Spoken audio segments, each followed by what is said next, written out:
Okay. Good evening, ladies and gentlemen.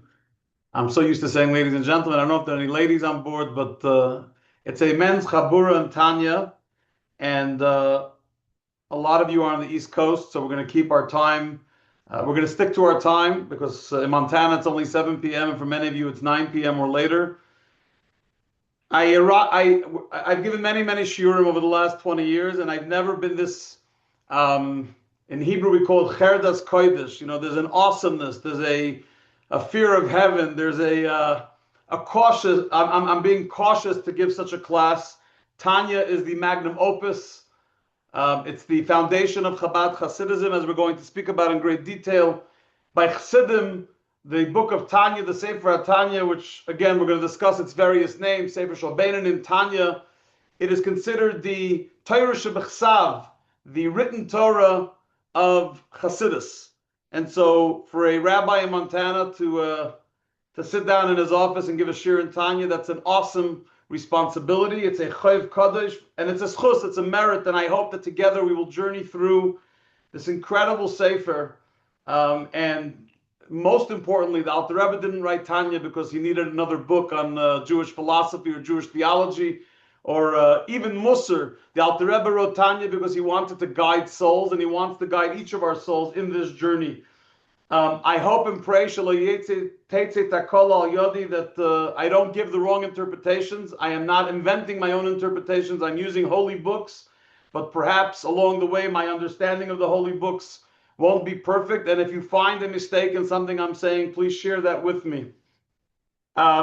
I do owe a debt of gratitude to my wife Chavi, who's been teaching Tanya to women for probably the last 15 years, and I've watched how Tanya can transform both her and the people that study with her, and that's been a great inspiration for me to begin this class. And also in the summer, the world merited the printing of the Tanya Hashalim. If you don't know what that is, I'm happy to you can reach out to me later and I can tell you more about it. But the Rebbe envisioned, the Lubavitcher Rebbe, Zechariah Levracha, envisioned the Tanya Hashalim for decades, that there would be one place where you can study Tanya with the commentary of all the Chabad Rebbes solidified in one volume. Now, it's printed in Hebrew, which obviously for many people makes it not readily available. But that is one of the reasons we started this class, is because this Tanya Shalom is transforming the world of the study of Tanya and Chassidus. I will mention just in the first class, I'm not going to mention this, I don't think ever again, but I do run a Chabad house. It's my part-time job. I run Chabad in Montana. And so I will do my very best for Thursday nights to always be available. But for example, tonight, my wife and the Rebbitzin from Billings are doing a tahara right here in Bozeman for a Jewish woman that passed away. I cannot control those type of things. And when that's needed, that's where I'll be. But I will do my very best to stick to the schedule and be with you here on Thursday evenings to study together. It's a journey together. I don't claim to be a superior expert in the study of Tanya. I'm just sharing the incredible teachings that I found from the Rebbe and from others in this world, and I'd like to spend our time journeying together with that. I'm also not a Christian pastor. I'm a rabbi, so I don't memorize everything verbatim, verse and chapter. I have books in front of me, and sometimes I'm going to look in my books to refresh myself on the items that we're going to discuss. Don't hold that against me. With that being said, we're going to get right into it. And believe it or not, to study Tanya, we're not going to start with chapter 1. I know that sounds like a Jewish joke. Where do you start the book of Tanya? And it's not with chapter 1. To get to chapter 1 of Tanya, to get to Perek Aleph in Tanya, you need to really understand who the Alter Rebbe was and why he wrote this book. And to start, it's one of the only Jewish books that we know of where the author himself wrote the Sharblat. He wrote the cover page for the book. He didn't leave it up to the publishers or to the printers to write the cover page. He wrote it himself. And then, in addition to that, there are Haskamas, there's approbations that were written by various people. And then there's Hakdamas Hamalaki, there's the introduction that the Alter Rebbe himself, Reb Shneur Zalman, wrote as an introduction to the Tanya. So we're probably going to have, my guess is, between 2 and 3 classes before we get to chapter 1. And those 2 or 3 classes will be fundamental in understanding everything else we're going to learn later in Tanya. I am taking from various different books. I will give obviously the Tanya Shalom, but also I'm very grateful to Rabbi Dean Evan Yisrael, Rabbi Dean Steinsaltz of blessed memory, for his incredible writings on Tanya. Chaim Miller in his book, the Book of the In-Betweeners, which has his practical Tanya, and many, many other Svarim that discuss Tanya. Let's talk about the Alter Rebbe for a moment. Right, the word, the Alter Rebbe, the Rav, the Baal Tanya. The Alter Rebbe has a lot of titles, but we really need to know who the author is, because we're about to spend a couple of years delving into the depth of what the Alter Rebbe is giving us, the gift that the Alter Rebbe is giving us. And to do so, it's important to know who we're talking about. So Reb Shneur Zalman of Liadi, the Alter Rebbe, known by Chassidim as the Alter Rebbe, was born to his father. His father's name was Reb Baruch, who was a descendant of the Maharal of Prague. If you want to know the exact lineage, the Maharal of Prague, Rabbi Yehuda Lowy, had a son named Betzalel, Reb Betzalel. Reb Betzalel had a son named Reb Shmuel. Reb Shmuel had a son named Reb Yehuda Leib. Reb Yehuda Leib had a son named Reb Moshe. Reb Moshe had a son named Shneur Zalman, who had a son named Baruch, who gave birth with his wife to the Alter Rebbe, to Reb Shneur Zalman. So he was an 8th generation from the Maharal of Prague. He wrote about it. He was born on Chai Elul in the year 1745. So you do your history, all you history buffs, you'll study history and you'll figure out what else was going on in the world in 1745. But that's when the Alter Rebbe came into the world in the town of Lyozhna in White Russia, in what's today known as Belarus. As a child, he was known as a prodigy. He was a brilliant student. And a few years after his wedding, in 1760, back then they got married very young. When I mean very young, I mean 13, 14. In 1760, when the Alter Rebbe was 15 years old, he decided that he has to go to one of the central yeshivas, the central communities of Torah scholarship, and he was debating for a while whether to go to Vilna, to the Gaon of Vilna, to Rabbi Eliyahu of Vilna, the Gra, or he should go to Mizrich, to the Mizrich Maggid of Dovber, who was the prime student of the Baal Shem Tov. Eventually, he said, Torah, I know how to learn a little bit of Torah.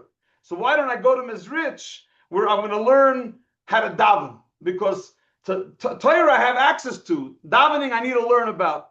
And so in 1764, he made his way to Mizrich in Tav Kuf Chav Daled and became one of the prime students of Reb Doiber, the Mizrich Maggid. The Mizrich Maggid immediately realized that Reb Shneur Zalman was not your regular student. And already in 1770, he was 20 years old, right? He was born in 1745, so not 20 years old. I'm sorry. He was a young man, but the Mizrich Maggid said to him, "I'd like you to write a Shulchan Aruch. I'd like you to there was other Shulchan Aruchs. I want you to write a comprehensive codification of Jewish law."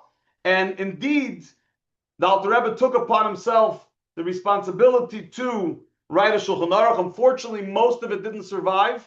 There was a big fire, and we'll talk about it later, because he also wrote, in addition to writing a Sefer Shel Beinanim, a book for the intermediate Jew, for the in-betweener, the Alter Rebbe also wrote a book of tzaddikim, a book for how to be a tzaddik, how to be a righteous, super-duper a tzaddik. And that book, Sefer Shel Tzaddikim, was burned in a fire together with the majority of the Shulchan Aruch that the Alter Rebbe had written. Actually, the Chassidim tell the following tale, that the Shpola Zayda, the great master, the Shpola Zayda, came to visit the Alter Rebbe, and he said to him that I don't think the world can handle your Sefer Shel Tzaddikim. They cannot handle this book you wrote for the righteous. Maybe they can handle the Sefer Shel Beinanim, the book of Tanya that we know, but they can't handle the Sefer Shel Tzaddikim, and it's going to have to go up in a fire, and I'm going to go with.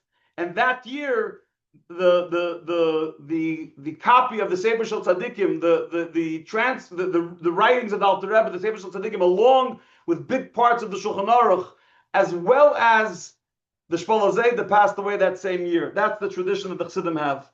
The bottom line is he wrote a Shulchan Aruch as per the Mizrich Maggid's instructions. His ideas in Shulchan Aruch are similar in many ways to the Gra, and if it wasn't for the fact that he was a chassid, chances are that the majority of the Jewish world would have accepted the Alter Rebbe Shulchan Aruch, but because of the big debates that existed back then, it was only accepted mostly in the Hasidic world and the Chabad world. In 1772, so a year before the Mizrich Maggid passed away, many people started joining the Alter Rebbe because the Mizrich Maggid was sending students to be with him. Of course, the Maggid, the great Mezritcher Maggid, passed away in 1773. And this is where it gets interesting. And again, you say, what's I'm sitting here giving you all this information. It's very vital to understand the context in which the Tanya came to us. So the Maggid passed away on Yutes Kislev in 1773, and most of the Chassidim accepted upon themselves Reb Mendel of Vitebsk to be the next Rebbe.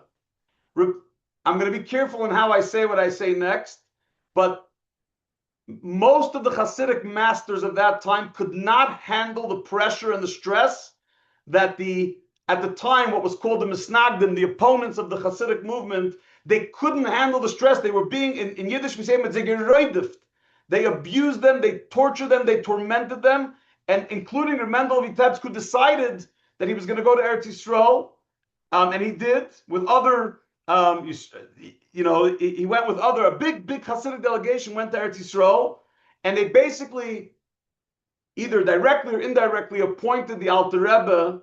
He was the one that was going to remain in Europe. He was the one that's going to remain in Eastern Europe. He stayed, and even though he was primarily based in Belarus, his effect and his writings were creeping into Lithuania, and slowly but surely he became the primary force of Hasidic teaching, of the teachings of the Baal Shem Tov and the Maggid throughout Eastern Europe. Now, by the Alter Rebbe, the writings of the Tanya were primarily written between 1780 and 1790. By the early 1790s, parts of the Tanya were already making its way around. Right? It didn't formally get printed as a book until in 1797, Tav Kuf Nun Zayin, but in the early 1790s, in 1792, 1794, slowly the world was starting to get a hold of it. And here's the key. No one knew who the author of the Tanya was. The Alter Rebbe was strategic. His friends were strategic. His Talmidim, his students were strategic, because they understood that if his name would be associated with it, it would automatically make other Jews who didn't find the Hasidic movement, they weren't fond of the Hasidic movement, they wouldn't study it. So it went ilum shem. It was anonymous. Actually, the Alter Rebbe wrote 2 halachic booklets. One of them is Hilchos Talmud Torah, the laws of Torah study, and Birchas Hanenin, the laws of making blessings on things that you enjoy, on food blessings, etc. And he printed those anonymously as well, because it was his way of getting all the great rabbis of Lithuania to read it and to study it and say, wow, whoever the author of this must be an incredible Torah scholar, but without giving his name out, because he knew that that would end up making things untenable.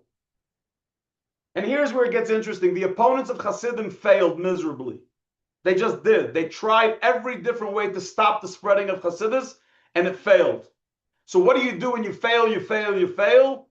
Well, it's not what a Jew should do, and most of the Lithuanian Jews would have not done this. The Gra certainly would not support it, but there was a rabbi in Pinsk, in that neighborhood, who went to the Russian government, and he made a bunch of malshinus. He told the things about the Alter Rebbe to the government, trying to get the Alter Rebbe in trouble, and he succeeded. They said things about the Alter Rebbe, that he's supporting the Ottoman Empire, which was, the Turks were against the Russians, the Tsar at that time, that he was sending money there, which was true, but he wasn't sending it to the government, he was sending it to the Jews. They also told the government that the Alter Rebbe was starting a new cult, a new religion, and Russia had enough with the religions that they had already. They weren't looking for new ones, and it was against the law to start a new religion. So that was another thing that they reported. They went on and on. Eventually, they arrested the Alter Rebbe, and he spent 53 days in a terrible, terrible reality. Now, it's interesting. The Rebbe Rashab, the Mittler Rebbe, the Alter Rebbe's son, writes as follows. It's very, very interesting. He says as follows. He says that for 2 years, from 1797 until 1799, till the end of 1798, from Tavkuf Nun Zayin till Tavkuf Nun Tes, his father was fighting a decree in heaven. There was a decree in heaven against his father for printing the Tanya, for taking the great esoteric teachings of the Torah that were taught by the Baal Shem Tov and previously from all the Kabbalists. There was a decree in heaven against him. And on Rosh Hashanah of 1798, during the blowing of the shofar, during Tkiyas, the Mittler Rebbe says that his father realized that there's going to be an incredible plague and decree against him and the Jewish people and the Chassidim. So he said during Tkiyas, the Alter Rebbe made a commitment that he accepts upon himself all the suffering, including the suffering of death. He's willing to take any punishment upon himself for spreading Hasidus on one condition. He pleaded with mercy to God that the teachings of Hasidus should go on and it should continue to grow. He's willing to suffer for it, but let the teachings not go away. Let the Tanya continue to spread. And that people should continue to have Yiras Shamayim, God-fearing understanding, and Hasagas Alakus, the understanding of godliness. They ruled in heaven on that Rosh Hashanah during Tkiyas. There was a ruling in heaven that the Alter Rebbe was going to suffer torturous, deathly suffering. And indeed, the 53 days that he sat in the prison, it says, was Yamim of Yisurim Mavis. It wasn't just, oh, he was sitting in a jail cell in some white-collar prison, watching cable TV. He was in a torturous reality. And each chapter of Tanya, right, there's 53 chapters of Likutei Amorim, of the first section of Tanya, he sat in jail with torturous suffering for each day for a chapter. But, says his son, the Alter Rebbe, that because of his Mesiras Nefesh, his sacrifice for the teachings of Chassidus, the heaven ruled, there was a ruling in the Bezdin Shel Maila, that any time it comes to Torah and Yiras Shamayim and Midos Tovos, good character traits, refinement of our character traits, the Hasidim and those that follow the path of the Alter Rebbe will always overcome their obstacles. Yad Hasidim will be al Yoina. So he put himself on the line and suffered a great amount because of it, but the results spoke for themselves, and it really boiled down in Hasidic terminology. There's the time called Far Peterburg, and there's the time called Nach Peterburg. The time before the Alter Rebbe sat in the St. Petersburg in the Leningrad jail, which was a more limited form of the spreading of Hasidus, and then there's a time after, when he came out of that in Yutas Kislev, when he was redeemed from jail, that it's a whole new layer and a whole new level of the spreading and teachings of Hasidus. They tried again. He was arrested again in 1801, but that was it was a much easier jail term than the one that he had the first time around. Now, he also struggled with people within the Hasidic movement who had issues with some of his style. Reb Baruch of Mezhebush, who had some challenge. Reb Avram Kalisker. There was others who had issues with his unique style. But obviously, if you look at the world today, it's clear that 250 years later, the Alter Rebbe truly Yad Chassidim al Yoina, that there isn't a place on earth in the Jewish experience, in the Jewish world, that isn't studying the Sefer Tanya. Now, before I get to the Sharblat, a few things. And this is really about the novelty of Tanya that you perhaps will not hear when you study Tanya you're not going to read when you study Tanya on your own. Certainly not in many of the classes that are out there, because it's a fundamental intro to the study of Tanya. First and foremost, the Alter Rebbe is a very humble tzaddik. So he refers to himself as Hamalakit, Hakdamas Hamalakit. He refers to himself as the compiler, not as the author, not as someone that wrote a novel book, but as someone who is collecting Jewish ideas from previous authors and putting them together in a book. It's clearly not the case. Clearly, yes, of course, the Alter Rebbe, and we're going to talk about who he took the majority of the foundational ideas from, because he tells us who that is. But it's also clear that he, just like the Rambam refers to himself as a collector of Jewish, of codification of Jewish laws, and yet the Rambam has many novel ideas. The Alter Rebbe as well refers to himself as a collector of ideas, but it's really very, very novel in the way he deals with the human condition and with how he takes these ideas and translates them into real life. And here's a few very important points. Number one, when you study another, people ask all the time, so what's the difference between Musar and Chassidus? And there's a lot of answers to that. But one of the key answers is that most books of Musar and even books of Chassidus that are not of Chabad Chassidus, of the Chabad Chassidic dynasty, they're not based on the Alter Rebbe's teachings, they deal with specific spiritual ailments. How do you deal with trust in God? And how do you deal with temptation? And how do you deal with with the various struggles that are very particular. And then they give you the idea of how to deal with it. The Alter Rebbe and Tanya does not do that.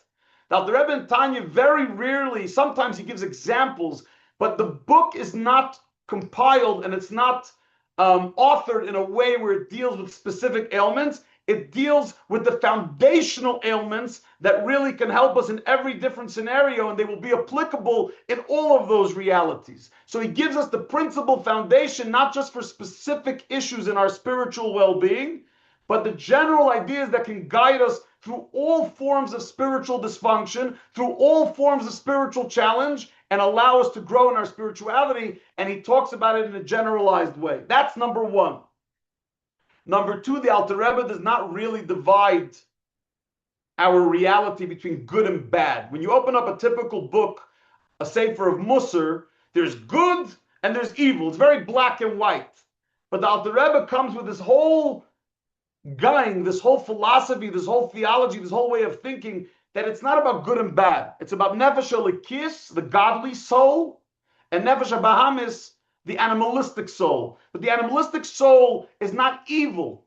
The animalistic soul is very much a part of our life force. It's our connection to our bodies, to the physical world, and it isn't evil. It's something that very much can be transformed, can be guided, can be channeled, can be utilized intellectually, emotionally, practically, in a very, it's a biological, right? It's you are a human being.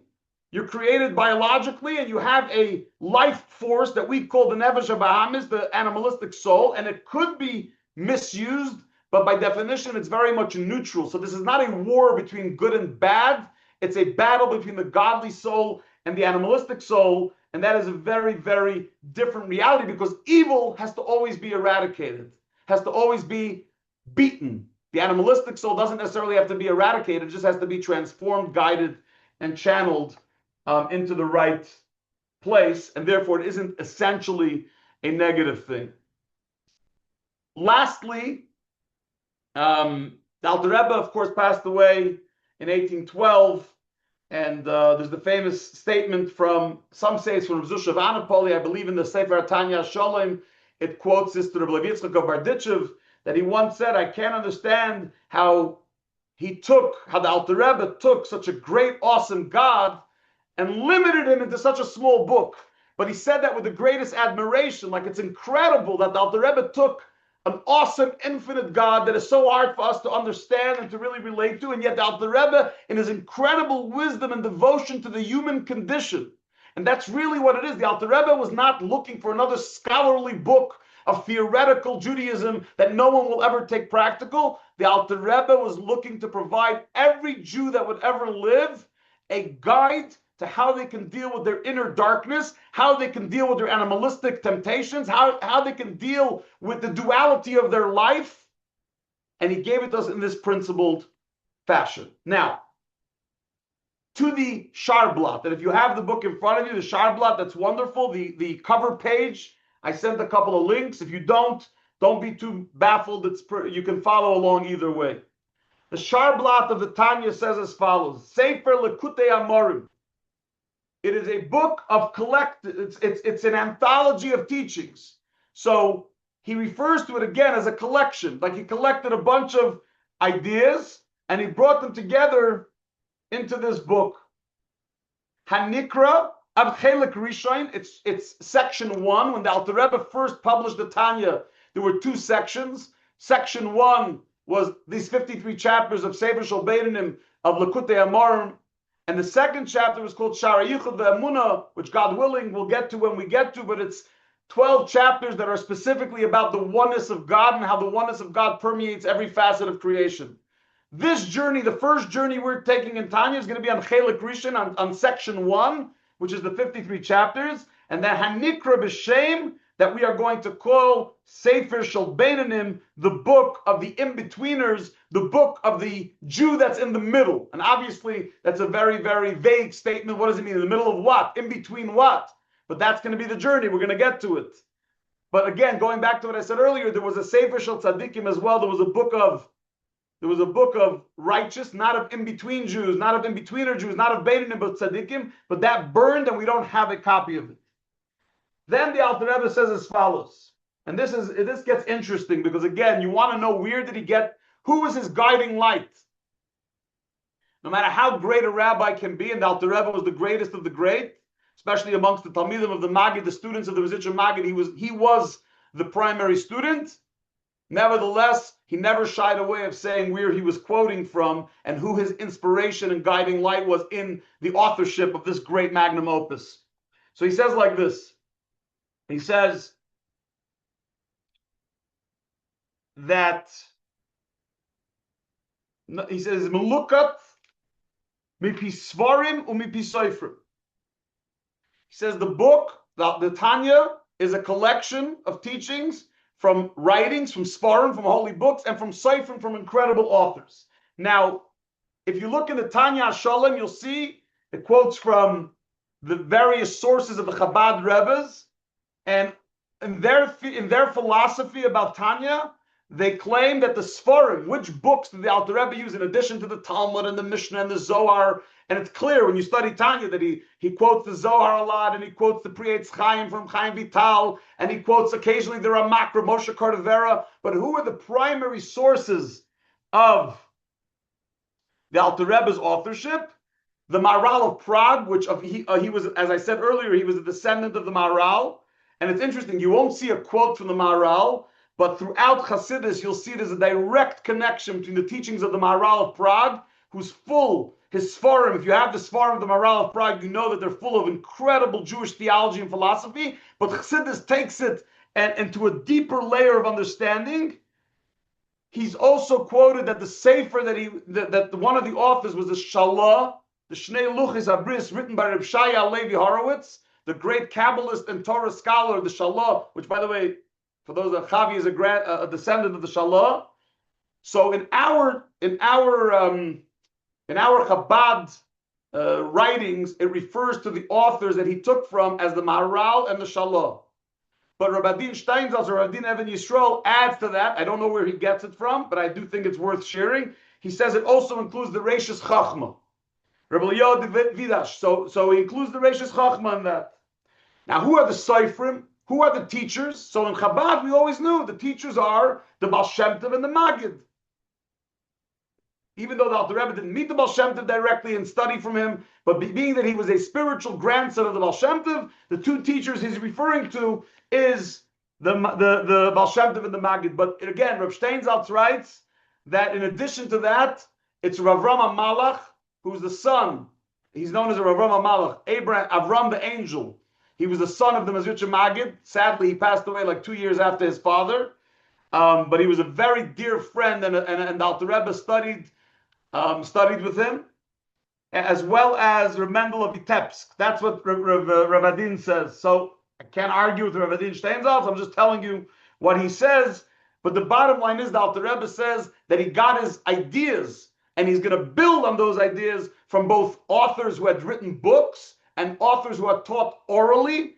So whether it's the Maharal, the Shalah, the Reishis Chachma, the Baal Shem Tov, the Maggid, Rav Avraham Malach, Reb Mendel Vitebsk, the bottom line is he was basing it on their teachings. And then he says, he continues in the Sharblat on the cover page, Kedoshei Elyon Nishmas and the great, elevated, holy people of blessed memory, Miyusad al Pasuk, and it's based on a foundation of a verse. Which verse? It's a verse in the book of Devarim, Chumash Devarim, in the book of Deuteronomy, where it says, in the beginning of the pasuk, it says, "Ki hamitzvah zois lo nifleisi imcha v'ledechoykehi." For this body of commandments which I'm commanding you this day is not beyond you, nor is it far away. And then the pasuk says, and this is the foundation, "Ki karev eilecha adavar miyoid v'ficha v'vav chalasoisai." Which means that rather this thing is very much within reach for you, in your mouth and in your heart, so that you can do it.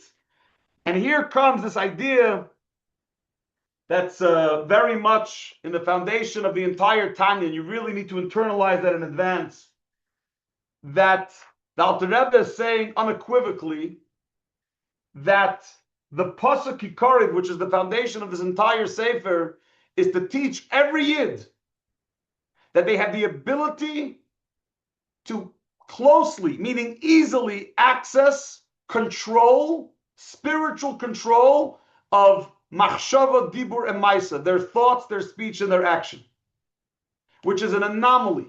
Because what the Alter Rebbe is really saying is that you can have this is a new type of Jew. This is the Jew that most of us can relate to, but up until the Alter Rebbe, no one spoke in these terms. You're a Jew with a Yetzer Hara. You're a Jew that has an evil inclination, which means there's a part of you that wants to do things that are not okay, things that God is not fond of, things that God asks you not to do. And yet, even though you have that Yetzer Hara, when it comes to the way you think, which included in your thoughts are also your feelings, your ava and your yira, your love and fear in connection to God, and your dibur, the way you speak and how you speak and what comes out of your mouth, and obviously maisa, the way you act, can be fully controlled as a healthy human being. And that is really the foundation that the Alter Rebbe is basing it on, because so often there was this mentality and it chased so many Jews away from Yiddishkeit, so many Jews away from Judaism, because everyone was looking for perfection, which by definition is not a Jewish thing, but unfortunately was very much ingrained in the Jewish community, that we're looking for everyone to be a tzaddik. And I will say, I have to be careful, but I will say that there's a mentality till today where Jewish mothers and rabbis, they tell every kid that you're a tzaddik, you're a tzaddik, you're a tzaddik. It's not a healthy thing, because it's creating this reality that's unrealistic. The Alter Rebbe was a realist. He was a holy, practical, Hasidic realist.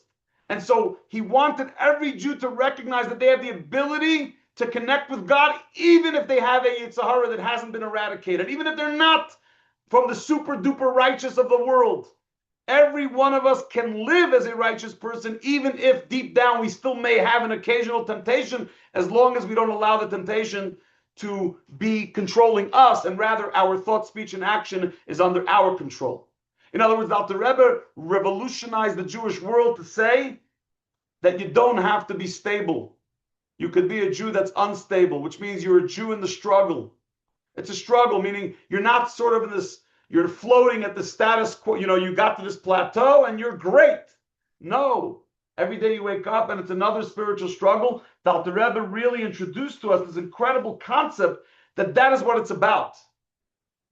And that's on the Sharblat. He put it on the cover page of the Tanya because he wanted us to understand where he's going with that. And then he says as follows: Levayer Hatev, to explain with clarity, Eichu Kariv Ma'od, how indeed could it be so close to us? In other words, how the Alter Rebbe is going to give us the tools, the language and the tools for how each of us, man, woman, and child over the age of bar and bas mitzvah, can have the ability to live in the struggle and yet be in control of their three garments of the soul, which is speech, thought, speech, and action. And how it is possible to do so. And then he says something which is very, very beautiful. He says, "V'derech aruko k'tzara b'eshem yisborach." It's going to be the long, short way, not the short, long way. The Gemara, the Talmud, and the Tractate of Eruvin says the story by Rabbi Yeshua ben Chananya. Rabbi Yeshua ben Chananya, the great sage, arrived to a city and he saw a boy sitting outside the city, and he said to him, What's the good way to get to the city? And the boy said, there's two ways. There's the long, short way, or the short, long way. So the Rabbi Yeshua chose the short, long way. So he walked on the short path and he arrived to the city. And then when he arrived at the city, there were orchards and gardens that were blocking his access to the city. So it was short in distance, but in reality, it was almost impossible to get into the city. It was too challenging. So he came back and said, hey, I told you there were two. The kid said to him, I told you there were two options. The Alter Rebbe is saying on the front cover of Tanya that this incredible book that will guide your life to spiritual stability in the unstable reality of life is a long, short path.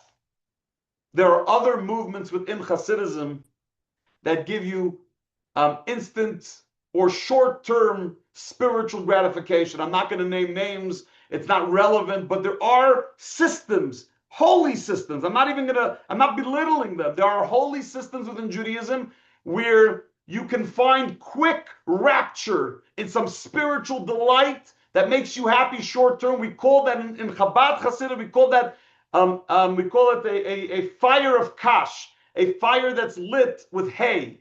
You know, it's a big, big fire, but it's going to go out very soon because it doesn't have the derech aruka ktsara. It doesn't have the long, short way. It doesn't have the long journey. The Alter Rebbe did not write a book to give you instant gratification. There's very few moments when you study Tanya where you say, you know, you get all excited and inspired in 5 seconds. There's no sound bites. There's no one-liners. That's not the Alter Rebbe. That's not Chabad Hasidus, and that's not Tanya. Tanya is the long, short way. It's about creating a reality in your life where you do the hard work and you figure out within yourself how to be a healthy Jew in this reality that is sometimes super challenging. And because Hasidim consider the Tanya, the Torah Shebechsav, the written Torah, we understand that the Alter Rebbe didn't just write a book of great teachings, but that every letter, every ois, every letter the Alter Rebbe used in the authorship of Tanya is exact. And that's why Hasidim will spend the whole night going back and forth on a one vav in Tanya to understand what the Alter Rebbe was getting to with that. Also, because it's like Torah Shebechsav, we understand that it's the written Torah of Chabad Hasidism, but all the other Hasidus that comes after that needs to be studied, just like the oral Torah, the Torah Shebal Peh, the Talmud, the Mishnah has to be studied to understand the written Torah. To understand Tanya, you have to gather from all the teachings that follow to understand that this is the foundation of all of it. And just to give you an idea, the Mizritcher Maggid himself, the teacher of the Alter Rebbe, said that Tanya comes from Gan Eden Elyon. It comes from the upper chambers of the Garden of Eden. Reb Baruch of Mezhebush said that it's Sefer HaSeichel. It's the ultimate book of intellect. Rabbi Leib Cohen, we're going to read soon about his Akdama. He's one of the people that wrote the intros. He said that Tanya is a Ketores. It's like an incense offering for all spiritual plagues that will plague the Jewish people at the end days before Mashiach comes. Reb Zusha of Anapoli, the great Heilige Reb Zusha, he said that it's going to be with the Sefer Tanya, we're going to go towards Mashiach. So there's so much in this book, which is really a book of, it's like a prescription book of all the medicinal, spiritual medicines that we need in this era that we live in before Mashiach comes, and as a principled medicinal ideas that the Alter Rebbe gifted us to be able to deal with everything that comes our way. It's all in the Tanya. Everything that deals with spiritual ailments is in Sefer Tanya. I think there's 54 parshas in the Torah, and the Chassidim say that the 53 chapters of the Tanya, together with the Hakdamas Amalaka, the introduction that we're going to learn from the Alter Rebbe wrote the introduction, those 54 chapters are compared to the 54 parshas of the Torah. The Sfas the great Rebbe of Ger, one of the Ger Rebbes, I'm a descendant of the Ger Chassidim. The Sfas said that one word from the holy books of Likutei Amorim, the book of Tanya, and Likutei Torah of the Alter Rebbe can storm the brain, can permeate the brain, and enliven and awaken the heart of a Jew. Now, a few more, before we go to the Haskamas, a few more important ideas. So, a lot of people wonder, and it's a good question, what did the Alter Rebbe bring that the Baal Shem Tov and the Maggid didn't bring? Right? There's Chasidus HaKlolis, that the general world of Hasidic philosophy, which was initiated through the Baal Shem Tov and then through his student, his prime student, Reb Dov Ber of the Maggid of Mezrich, and then came the Alter Rebbe with Chabad Hasidism. Where is the difference between the two, and why did we need both? And what does the Alter Rebbe add that the Baal Shem Tov and the Maggid didn't teach already? So here it's very, very important to understand this. If you open up Tzavos HaRivosh, if you open up the book that is attributed to the teachings of the Baal Shem Tov, it speaks about Shivisi Hashem Lenegdi Summit. It speaks about the psalm, the verse that says you should always have God before you equally. And from here we this concept of Shivisi, which means Lehishtabos, the idea that there's equality in our service of God. What does equality in our service of God mean? It means that we approach all actions in our service of God equally. I'm a servant. God asks me to put on tefillin. God asks me to light Shabbos candles. God asks me to go to the mikveh. God asks me to fast on Yom Kippur. Whatever God asks me, I come into it equally with total devotion, self-transcendence, and a recognition that I'm just following God's command, which is not a bad idea. It's an important idea at certain points. Maybe at the foundation of how we serve God, we need to have that level of recognition that whatever we do is godly and we're doing it for God, and that's ultimately what it's about. But, and it's a big but, the Alter Rebbe comes with Chabad Chassidus, with Chassidus Chabad, and says that's not enough. That's a good foundation. But to truly attain spiritual growth and to truly attain master, to become a master over your animalistic soul, details matter. You need to deal with each mitzvah, with each experience, with each moment, with a unique perspective. And that can only happen if you use your intellect. If you use, right, the word Chabad means Chachma Bina Das, wisdom, understanding, knowledge. Using your intellectuality to understand what your service is about, while simultaneously retaining what Chassidus HaKlolis taught, which is that even with my intellect and with my understanding and with my detail-oriented service, I still remember ultimately I'm in service of my Creator. It's sort of like there's a concept in all over Chassidus, the difference between Kavana Pratis and Kavana Klolis, detailed intention versus general intention when it comes to doing a mitzvah. Right? Every time you do a mitzvah, you can have a general intention, which is I'm going to perform a commandment that God gave me and connect with God. Or, yes, I'm doing a commandment that God's commanding me, but there's also the kavanah pratis. When I'm putting on tefillin, I'm connecting my heart to the 7 midos and the 7 attributes around my arm, and on and on and on. So the difference between Chassidus HaKlolis and Chassidus HaPratis, they're not in contradiction to each other. There's the famous statement from the Shuta Rivosh that says, Ani mispalel das ze atinoik. The ability of a Jew to daven like a child davens, with the simplicity and the innocence. And there's something beautiful about that. You know, Father in heaven, I need dinner. Can you give me dinner? Right? This the beauty of that. Not sophisticated. And Chassidus HaKlolis gives us that foundation that we could attain not a simplistic, but an equality of recognition in God's superiority in our life, and we're doing what He asks. But then there's the beauty of Chassidus Chabad, which allows us to get into the details, into the nitty-gritty, and to allow ourselves to understand the depth of what is transpiring and what we have the ability to connect to. Right? If you study a lot of the Polish Chassidim, a lot of the Polish Chassidim, they would also have great Rebbes, wonderful, incredible Rebbes. But they had this philosophy called Tzaddik B'Munasa Yichya, which Al Tikra Yichya Lichaya, which means the Tzaddik, the righteous, the Rebbe, lived with faith and trust in God, and they enlivened their Chassidim by osmosis. Meaning the Chassidim didn't do the hard work. The Rebbe dragged them along on the journey. He took them along. Comes along the Alter Rebbe and says, that's called Derech Tzara Aruka. It's the short, long way. He'll get you on board. It's going to be quick and easy. It's going to be instant spirituality. You're going to be yee-ha, going on spirit. But in reality, it's going to dissipate too quickly because you didn't do the hard work. Comes along the Alter Rebbe and says with Chassidus Chabad, that's not enough. We want you to do the work. We want you to understand it to the best of your intellectual abilities and to internalize it in your heart. And that takes hard work. But that's exactly what's needed before Mashiach. That Chassidus shouldn't be something like the Zohar, something floating around with quotes that sound good. It's about internalizing. Tanya is the ultimate self-help book for the Jew, but not an easy self-help book. It's a hard book, but once you master it, once you learn to live like, and I always say this, the way Chavi lives, you know, I watched it happen. It's an incredible way to live your life. And he actually ends the Hakdama. If you look at the end of the Sharblat, the end of the cover page, he says, Be'ezras Hashem Yisborich, with God's help.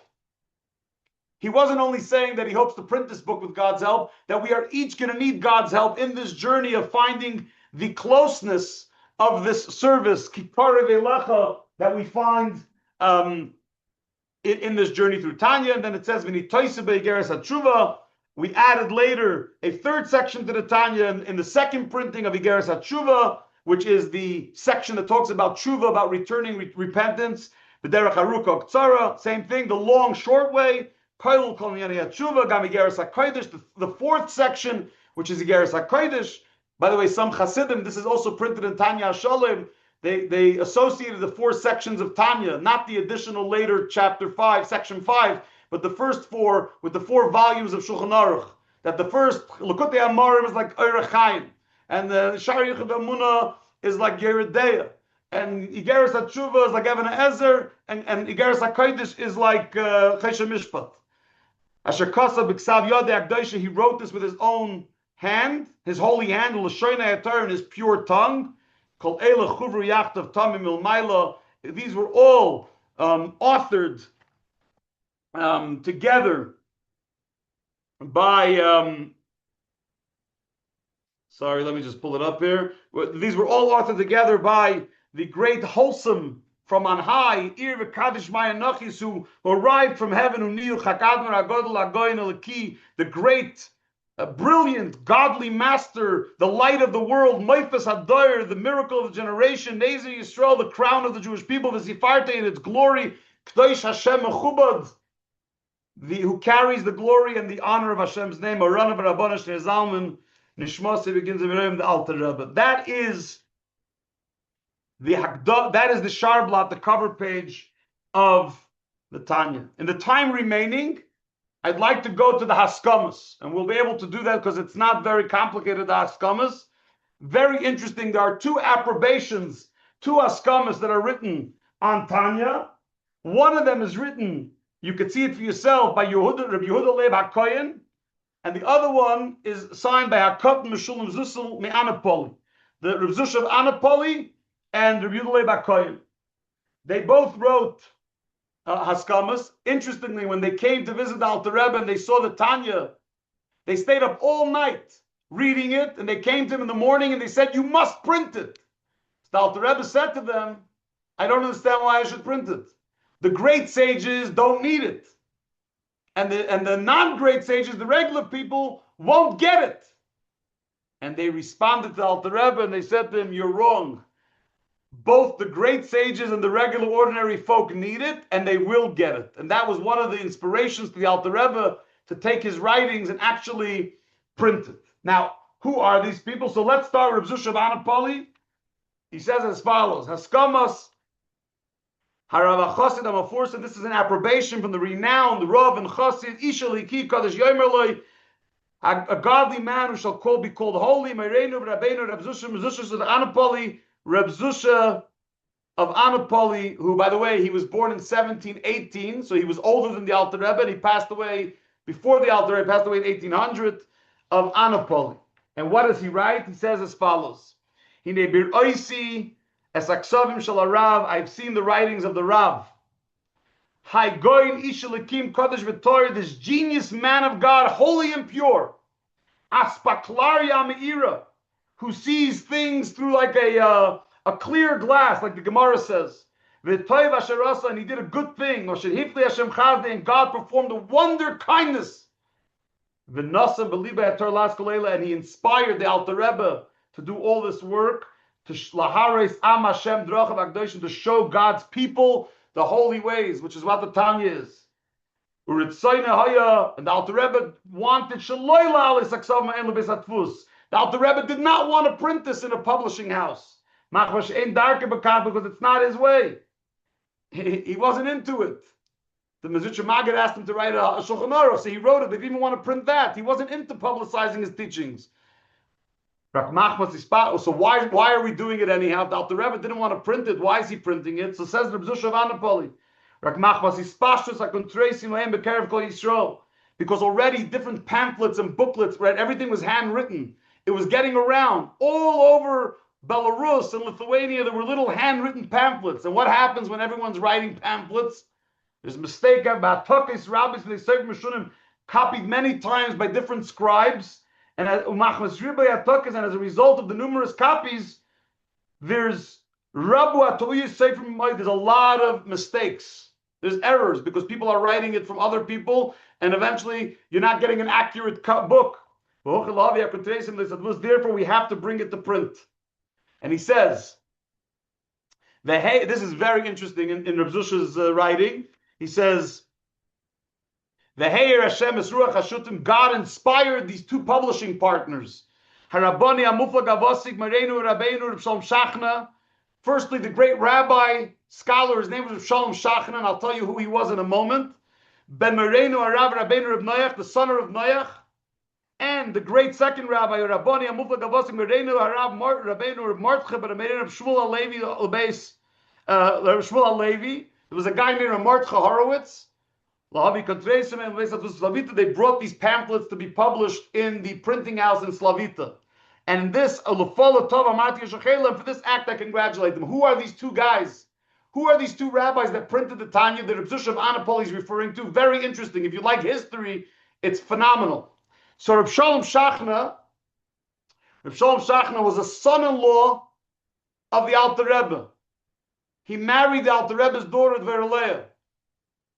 Who was he? His name was Reb Shalom Shachna Altshuler. He was a son of a great rabbi named Reb Noach Altshuler, who was a wealthy businessman and a student of Reb Mendel of Vitebsk. Some say they were descendants of Reb David and Reb Yechiel Altshuler. Those are the Metzudas Tzion and the Metzudas David from Tanakh. Reb Noach, so in other words, Reb Shalom Shachna's father, Reb Noach, was married to Ruchama Friedman. Who was Ruchama Friedman? A sister of the Mezritcher Maggid. So Reb Shalom Shachna, who ended up marrying the Alter Rebbe's daughter, was a nephew of the Mezritcher Maggid because his mother was the Mezritcher Maggid's sister. But his father passed away when he was very, very young, so he was raised by the Alter Rebbe and eventually marries the Alter Rebbe's sister. They have a son eventually, and his name is Reb Nachum Mendel, which was the Tzemach Tzedek, the third Chabad Rebbe. Was Reb Shalom Shachna, but he was a printer, a publisher, and he got the Tanya printed. By the way, when his wife Dvoraleah passed away, I don't know how many people in Chabad know this, but he got remarried to Rivka. Rivka, she was the daughter of Aaron of Karlin, the great Hasidic master of Aaron of Karlin. His first marriage was to Alter Rebbe's daughter. His second marriage was to Reb Aaron of Karlin's daughter. The second guy was Reb Mordechai Horowitz. He was from Shklov. And he was very active in printing Jewish books. So together, these two guys, these two rabbis, printed the book. And then he continues and says, "Ach alu belibam mager misaviv," but they were griped by terror on every side due to the growing number of publishers who caused damage. Where people would take the books and print them without permission, which means they were going to lose their money. So therefore, says the Reb Zusha of Anapoli, "Gamarnu belibeinu litin Haskama." I made a resolve to give an approbation on this book specifically, printed by these publishers, so that by Yoram Ishis Yadi Baragi said, no man shall raise hand or foot to cause, God forbid, any damage to the above mentioned publishers, infringing their copyright in any fashion. Don't take the Tanya and reprint it. It's going to cause them harm. They invested so much money, time, and effort to print it, and I'm giving an approbation just because of that. And it's forbidden for any person to print this book without knowledge of the above for 5 years from the date that I sign at the bottom of this letter. So 5 years, there's a copyright ruling from Reb Zusha of Anapoli that no one's allowed to reprint it. And whoever listens to these words of mine will receive a blessing of goodness. These are the words of one who demands this for the Torah's honor. Today, Tuesday, the day when it was good, during creation of the world, when God said it was good, it was said twice on Tuesday, the Torah portion, in the year 556, in the 6th millennium, which was 1796, and he signs his name, Meshulam Zushel, the small one, Hakotan of Anapol. That's from Zusha. What's the Haskama from Yehuda Leib? It's a much shorter one. Who was Yehuda Leib Cohen? It's fascinating. Yehuda Leib Cohen, when the Mezritcher Maggid passed away, there were 4 people in the room. There was the Alter Rebbe, there was his son, Rav Avram HaMalach, Rav Zusha of Anapoli, and Yehuda Leib HaKohen. Yehuda Lev HaKohen, his father's name was Yosef Gershon. He was a student of the Gra of Rebbe Eliyahu of Vilna. He eventually came to the paths of Chassidus, and his son was a prime student of the Maggid, and he was the father-in-law of the second Koznitzer Rebbe. There's the famous Koznitzer Maggid. The Koznitzer Maggid's son was Reb Moshe Yochim Breya Hopstein of Koznitz. He married Rabbi Leib Cohen's daughter. What does he write in his approbation? He says as follows: Haskama Saravachasid Mafursim approbation from the celebrated rabbi and chassid Ishel Kim Yoimaloi, a godly man who shall be called holy. Mereinav Rabbeinu Rav Yudoi Bakoyen, our guide, rabbi, and teacher, Rav Yudoi Bakoyen. Chachmas Adam Tar Bnei Aretz, a man's wisdom lights up his face. Biroisi de Kodesh Mechaber, upon seeing the sacred work of the author's hands. The Rav, genius, man of God, holy and pure, chassid v'anav, pious and humble man, asher mikvar nigla mistarv, whose hidden greatness has long been disclosed.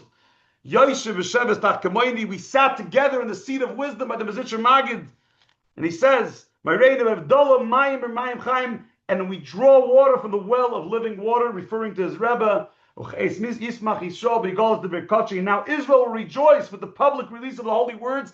And Chassidim understood that to mean Yismach Yisrael. Who's Yisrael? The Baal Shem Tov.